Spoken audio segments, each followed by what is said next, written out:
doing? We're going to graph the polar equation. It's a Kappa curve. R equals tan of theta. And we're going to graph between negative pi divided by 2 and pi divided by 2. First, let's do our test for symmetry. Let's test with respect to the polar axis. And that means we're going to replace our theta with negative theta.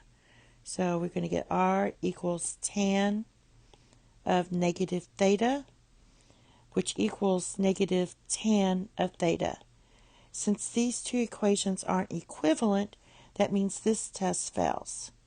So the second test is to see if it's symmetric to the line theta equals pi divided by 2, which is the y-axis. So we're just going to replace our theta with pi minus theta. Now I'm going to use my difference formula for tangent and write this as equals to tan of pi minus tan of theta divided by 1 plus tan of pi times tan of theta. Now this equals tan of pi is 0, so we get negative tan of theta in the numerator, and in the denominator we're going to get 1. So this equals negative tan, because this is going to be 0 here, that zeroes out, negative tan of theta, which does not equal our original equation.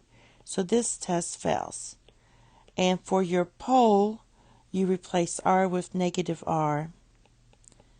And clearly, these are not equivalent equations. All three tests fail. So what we're left with is this right here. We're going to graph between negative pi divided by 2 and pi divided by 2. Now I'm not putting negative pi divided by 2 and pi divided by 2 because it says it can't equal it, and that's because it's undefined. So I'm starting with negative pi divided by 3. All right, so from negative pi divided by 3, we're right here. So it'll be negative pi divided by 3. And that's going to give you, well, let's just substitute. So we get negative square root of 3. That's approximately negative 1.7. Negative pi divided by 4 is going to be negative 1. Negative pi divided by 6 is negative square root of 3 divided by 3. That's approximately negative 0.6. At 0, it's just 0. Pi divided by 6, we get square root of 3 divided by 3. That's 0.6. Pi divided by 4, we get 1. And pi divided by 3, we get positive square root of 3, which is approximately 1.7. So let's see what we get here. I'm trying to determine how big I should make this. Yeah, I'll just make it like this is our 1. So maybe not. I think I'm going to make this to be our 1. And so I'm going to go by every 2. I'm going to use my scale. This is going to be 1, 2, 3. So this will be 1, 2, and 3 like that. All right, let's see what we got.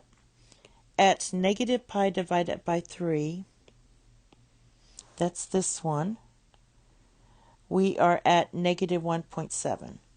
So let me go up here a little bit and go negative 1.7, which is kind of close to 2. All right. At negative pi divided by 4, and that is right here, that's going to negative 1. So we'll go through here. And I'm going out 2. So 1, 2. Right about there. All right. At negative pi divided by 6, which is this one, we're going out a little like a half. So very close to a half. A little bigger than a half right there. And then at 0, we're at 0. So this is what we have so far. We have that. Now let's continue on. At pi divided by 6, we are about a half, a little bigger than a half. At pi divided by 4, which is here, we're at 1. Remember, I went out by 2's here. And at pi divided by 3, we're at 1.7, which is close to 2. 1, 2. So about there. So there it is. And kind of looks like a quadratic. It's it usually just shoots straight up. Looks straight up like this. It's kind of and then it kind of gets a little flatter in here. And that's it. Thank you. Have a nice day. Bye-bye.